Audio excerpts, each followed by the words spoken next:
한 주간 동안 가을 특별 새벽기를 갖게 되는데 제 마음에 하나님께 주신 간절함이 기도의 놀라운 회복 또 기도의 부흥이 우리 교회 가운데 있었으면 좋겠다 하는 마음으로 한 주간 동안 기도에 대한 말씀을 나누고 우리가 함께 기도하려고 합니다.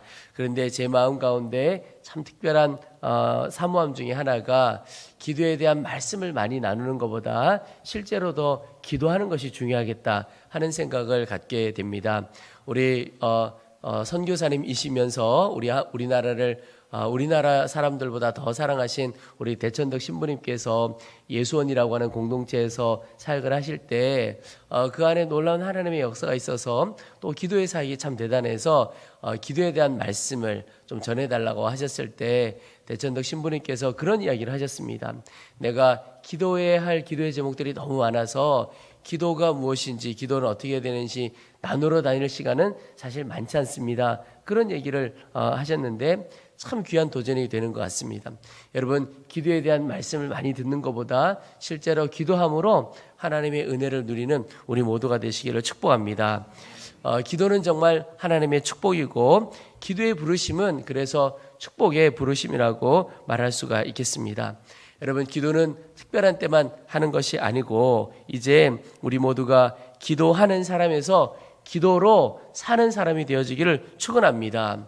기도로 정말 사는 사람, 그것은 기도로 시작해서 기도로 마치는 사람, 그 사람이 기도로 사는 사람이고 정말 기도의 능력을 믿고 하나님의 살아계심을 경험하는 사람입니다. 우리 모두가 또 우리 교회가 반드시 그렇게 하나님의 증인이요 또 기도의 증인 다 되어지기를 소망합니다.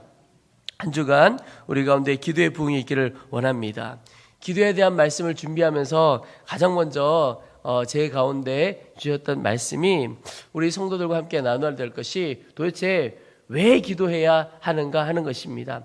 성경에도 보면 기도에 대한 많은 도전이 있고 또 목사님들마다 우리가 기도해야 됩니다. 그런 이야기를 하는데 정말 왜 기도를 해야 되는가? 하나님은 왜 우리로 하여금 기도의 자리로 부르시는 것인가? 어제도 잠깐 나누었지만 기도의 자리에 나오기 어려운 이유들이 많음에도 불구하고 왜 그렇게 하나님은 기도의 자리로 우리를 부르시는 것일까?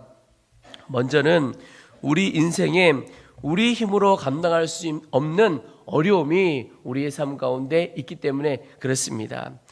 지금은 돌아가셨지만 미국의 유명한 복음 전도자이셨던 빌리 그레함 목사님 그리고 그의 아내 룻 그레함 목사님이 TV에 나와서 인터뷰를 하신 적이 있습니다. 사회자가 그 두 분들께 물었습니다. 두 분께서 아주 규칙적으로 함께 기도하고 함께 성경을 읽으시는군요. 그러면서 빌리 그레함 사모님, 룻 그레함 사모님에게 그레함 부인 솔직히 말씀해 주시겠습니까? 지금까지 빌리 그레함 목사님과 사시면서 문제나 불화 같은 것은 없으셨습니까? 아주 대단한 복음 전도자이고 너무나 행복해 보이는 부부 가정이니까 그렇게 물었습니다. 그러면서 아주 좀 부담스러운 질문을 했습니다. 그 사모님에게 혹시 이혼을 생각해 본 적은 없으십니까? 좀 부담스러운 질문이죠. 그런데 이 그레함 사모님께서 아주 단호하게 한 번도 없습니다. 이혼을 생각해 본 적은 한 번도 없습니다. 아주 강한 어조로 말씀하시면서 마지막에 한마디 붙였습니다. 그러나 죽이고 싶다는 생각을 몇 번 했습니다. 이렇게 말씀을 하셨다는 거죠.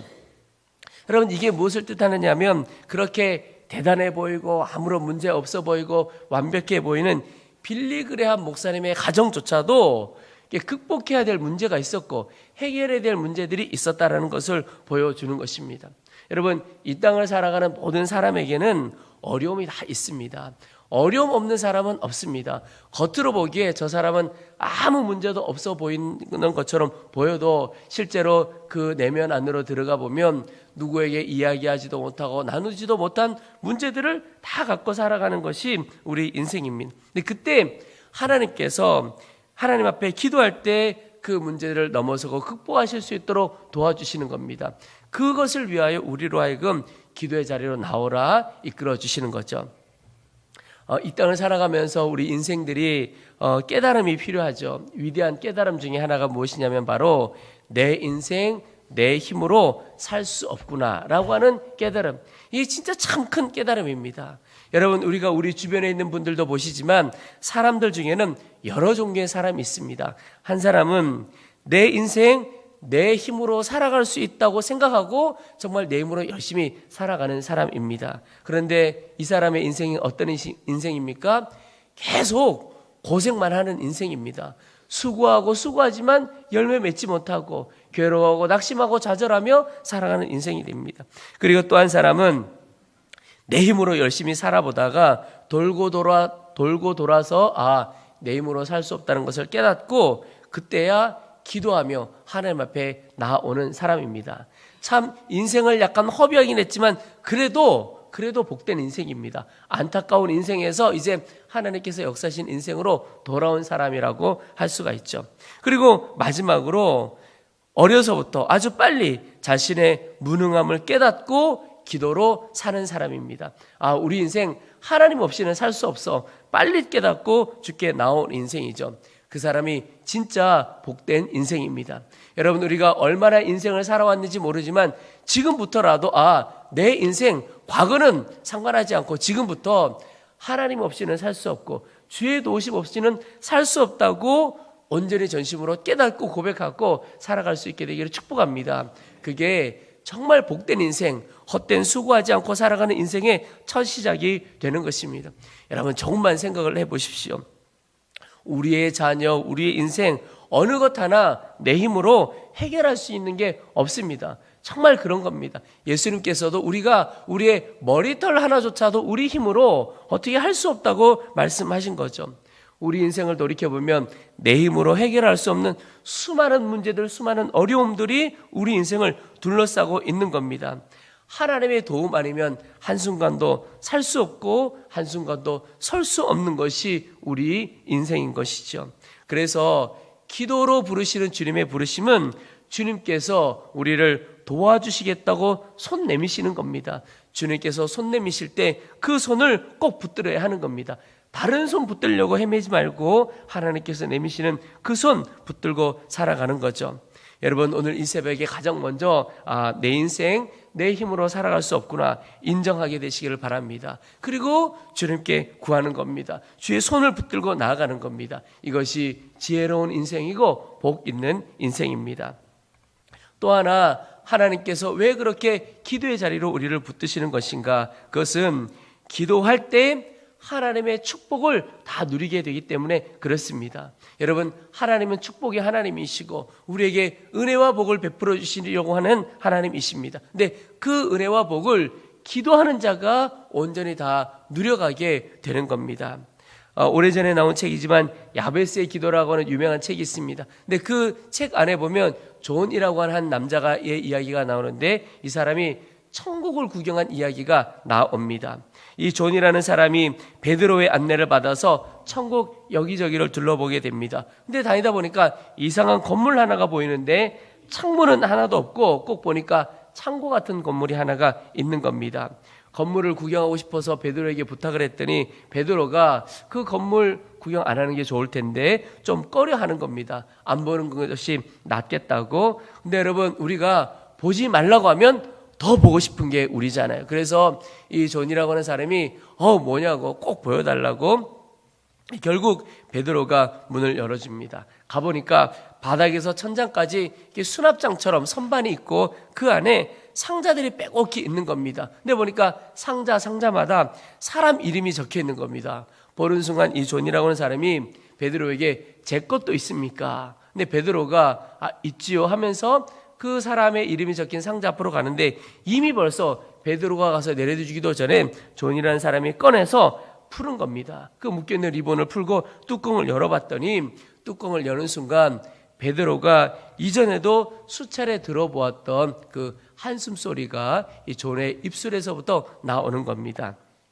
왜냐하면 존이 그 상자를 열어보니까 그 안에 존이 세상에 살아있는 동안에 하나님께서 그에게 주시려고 했던 많은 복들이, 그러나 존이 구하지 않은 까닭에 그에게 온전히 전해지지 못하고 누려지지 못하고 천국에 쌓여있던 전달되지 못한 복들이 그 안에 가득 들어 있더라는 겁니다. 그러니 존이 한숨을 쉴 수밖에 없지요.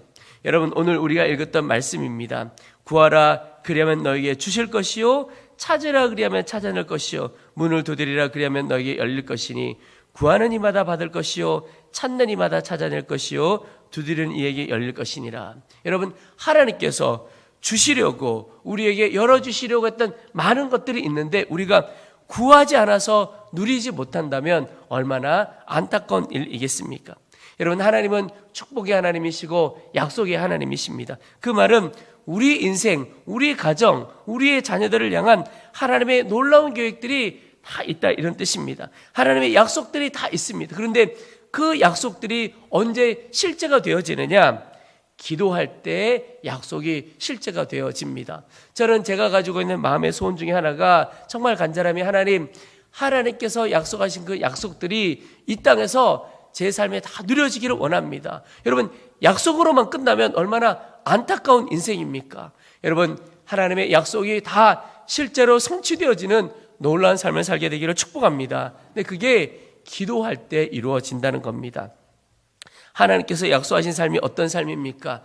치유와 회복의 삶이고, 가정은 천국 같은 가정이고, 우리 교회는 왕 같은 제사장으로 살아가는 것이고, 우리 영혼에는 기쁨이 있고 감사가 있고, 어떤 상황에서도 늘 감사하며 기뻐하며, 다 어려움 중에도 그 어려움을 능히 이겨갈 수 있는 능력이 있는 삶, 이게 바로 하나님께서 우리에게 약속해 주신 삶입니다.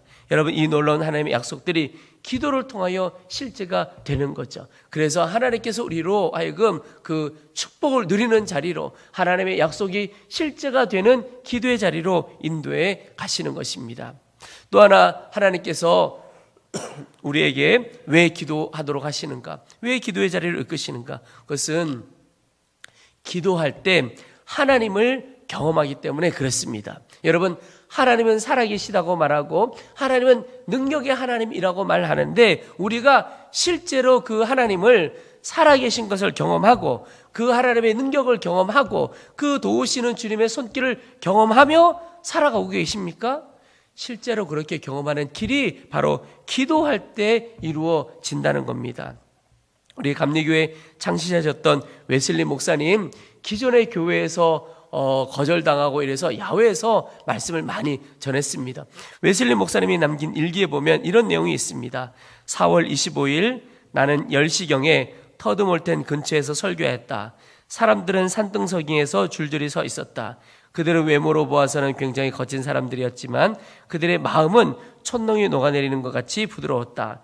햅턴 스토어에 가서 나는 오후 3시에 산등성이에서 설교하였다. 그런데 내가 설교를 시작하자마자 비가 내리기 시작했다. 그래서 나는 하나님의 뜻이라면 설교를 마칠 때까지 비가 멈춰주시기를 기도하였다. 그랬더니 실제로 비가 멎었다. 그리고 내가 설교를 마친 다음에 다시 비가 오기 시작하였다.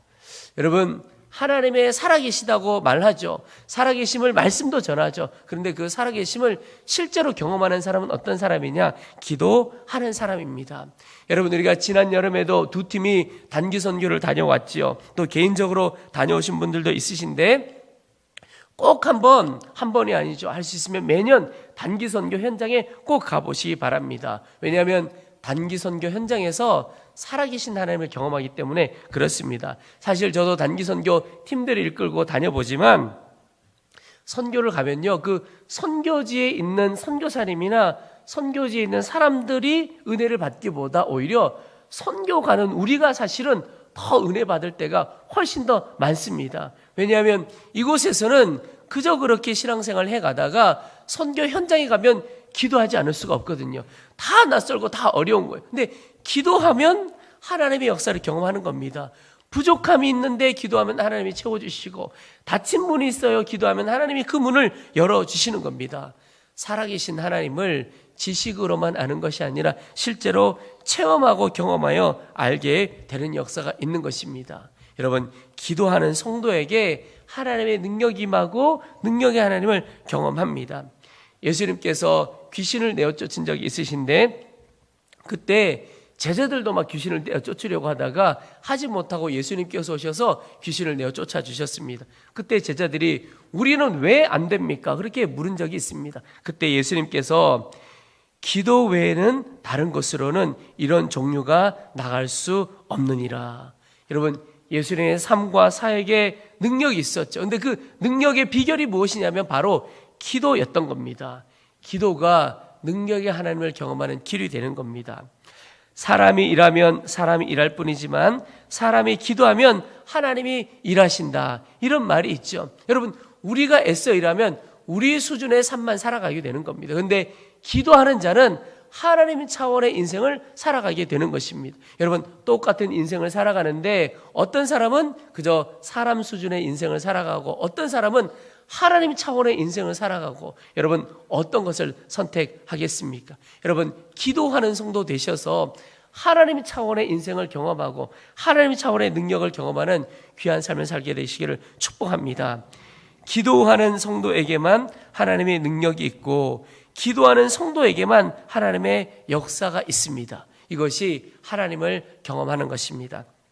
제가 이전에 교회에서 65세 이상 어르신들 갈렙교회로 가는 교회를 섬겼는데요, 이분들과 함께 어떤 하나님께서 기뻐하시는 일을 할 수 있을까 하다가 우리나라를 위해서 기도해야 되겠다. 이분들이 다 6.25 전쟁을 경험하셨던 분들이시기 때문에 그분들과 함께 거의 매달 우리나라에 보면 전망대가 많이 있습니다. 이 전방에 보면 북한을 바라볼 수 있는 전망대가 많이 있는데 그 전망대를 찾아다니면서 기도하는 일을 했습니다. 가보니까 기도하자고 막 도전하지 않아도 이분들은 막 기도가 일어납니다. 왜냐하면 전쟁을 다 겪었고 그 전망대에서 이렇게 바라보는데 저에게 그러시는 거예요. 목사님, 저기 보이는 저 마을이 제가 살던 마을입니다. 그러니까 기도가 일어나지 않을 수가 없습니다. 근데 한 번은 기도하려고 가려고 하는데 그때 북한이 막 도발을 하고 미사일을 쏘고 이런 때였습니다. 근데 저희가 가려고 하는 그때도 미사일을 쏘겠다고 막 위협하는 그때였고, 저희가 가려고 하는 그 전망대가 유명한 전망대인데 그곳을 타격하겠다, 뭐 이런 얘기까지 하는 겁니다. 준비는 해왔는데 어떻게 해야 될까? 그리고는 간절하게 기도했습니다. 하나님, 이 나라 이민족 위해서 기도하러 갑니다. 기도하는 자들을 주님이 지켜주셔야 하지 않겠습니까? 그리고는 정말 한 200여 명 가까이 되는 우리 성도들과 함께 어떤 사고가 어떤 일이 벌어질지 모르지만 저는, 다른 분들은 어떤지 모르겠지만 저는 정말 순교하는 마음으로 준비를 해서 떠났습니다. 뭐 북한에서는 그렇게 막 위협을 하고 있으니까. 그런데 가서 정말 하나님 저희들을 지켜주십시오 기도하고 가서 기도하고 왔어요. 근데 아무런 일이 벌어지지 않았습니다. 정말 간절하게 기도하고 돌아왔는데 돌아와서 소식들을 들으니까 북한이 아무런 도발도 하지 않고 그렇게 쏘겠다고 하던 미사일도 쏘지 않은 겁니다. 발사가 되어지지 않은 겁니다. 저희 성도들이 함께 간증을 나눈 것이, 하나님께서 우리 성도들의 기도에 응답해 주셔가지고 하나님이 미사일에 나사를 다 풀어주셨구나. 그래서 이게 날아가지 못했구나. 다른 분들은 뭐 다른 사정으로 날아가지 못했구나 이렇게 생각할지 모르겠는데 그때 기도했던 저희들은 그렇게 정말 믿고 있어요. 하나님이 나사 다 빼주셨다. 그때 기도하러 가는 우리들 안에 하나님은 정말 살아계시고 우리의 기도가 응답해 주시는 분이시구나. 여러분, 기도하는 사람이 하나님을 경험하고 기도하는 동안에만 승리가 그 안에 있습니다. 그러니까 하나님이 성도들에게 기도하게 하시는 것은 승리하는 삶으로 살아가도록, 능력 있는 삶을 살아가도록 하기 위하여 기도하는 자리로 이끌어 가시는 겁니다. 여러분, 내가 붙들고 있는 문제, 내가 넘어가야 할 많은 문제들이 있죠. 또 이 나라 민족 위해서 기도해야 될 것이 있죠. 그런데 기도하는 자만이 하나님의 능력을 경험하게 되는 겁니다. 그래서 여러분, 이제 잘 깨달으셔야 하는데, 그러다 보니까 마귀는 성도가 기도하는 걸 그렇게 싫어하는 겁니다. 기도하지 못하게 하도록, 기도하는 자리에 나아가지 못하게 하도록 그렇게 방해를 하는 겁니다.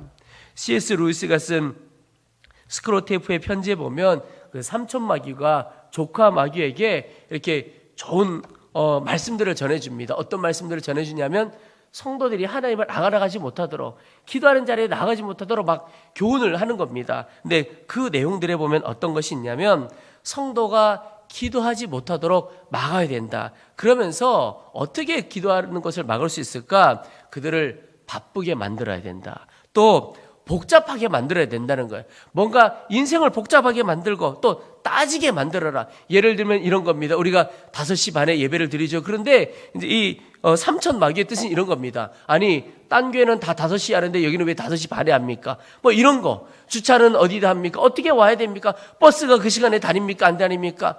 새벽에 기도하는 게 좋습니까? 저녁에 기도하는 게 좋습니까? 막 이렇게 복잡하게 만들고 따지게 만든다는 거예요. 그런 거 따지다가 실제로는 기도하지 않게 된다는 거죠. 바쁘게 만들고 피곤하게 만들고. 여러분 오늘 오셨는데 정말 대단한 분들이십니다. 어제 저녁에 별일 없으셨습니까? 아마 처음 새벽기도 가야 되겠다 이런 분은 반드시 어제 저녁에 재밌는 드라마가 마음에 유혹이 되고 뭔가 왠지 바쁜 일이 생기고 아침에 일어나는데 안 아팠던 몸이 어딘가에 아프고 이런 경우가 많습니다. 마귀가 성도가 기도하는 걸 그렇게 막으려고 하기 때문에 그런 거죠. 반면에 성령님은 우리를 기도의 자리로 이끄십니다. 그래서 여러분 성령님께서 나를 기도의 자리로 이끌어 가신다고 느껴지는 그때 즉시 반응해야 됩니다. 결단을 하는 겁니다. 내가 어떤 일이 있어도 기도하러 가겠다. 내가 어떤 일이 있어도 잠을 자도 기도의 자리에 가서 자겠다. 그렇지 않으면 마귀에게 마음을 빼앗겨 버립니다. 여러분 기도할 여건이 되면 내가 기도하겠다. 그 사실 아십니까? 여건이 안 되니까 지금 기도를 해야 되는 겁니다. 그 분명한 사실이거든요. 여러분 살아있는 성도 기도하는 성도입니다. 깨어있는 성도 기도하는 성도입니다. 여러분 하나님께서 우리에게 놀라운 삶을 약속해 주셨습니다. 생명과 능력의 삶을 약속해 주셨습니다. 기도를 통하여 살아계신 하나님을 경험하고 하나님의 능력을 누리는 귀한 은혜의 삶을 다 살게 되시기를 주의 이름으로 축원합니다. 우리 이제 말씀 붙들고 간절한 마음으로 기도할 텐데 먼저는 우리의 삶 가운데 우리가 지고 가지 못하는 많은 짐들이 있습니다. 하나님 이 짐들을 오늘 이 시간 주님께 다 맡겨드립니다. 주님 붙들어 주시옵소서. 함께 기도하겠습니다. 또 하나 하나님 정말 살아계신 하나님을 경험하기를 원합니다. 머리로 아는 것이 아니라 체험하여 살아계신 주님을 경험하고 능력의 주님을 경험하기를 원합니다. 주님 우리 가운데 기도의 부르심에 아멘하게 하시고 기도의 자리를 지키게 하시고 오늘 이 새벽에 기도의 영을 부어주시고 그래서 살아계신 주님을 체험하고 능력의 주님을 경험하는 은혜의 삶을 살도록 도와주시옵소서. 우리 주님의 이름을 3번 부르고 우리 하실 수 있는 분은 손을 들어 주의 이름을 부르고 간절한 마음으로 함께 기도하겠습니다.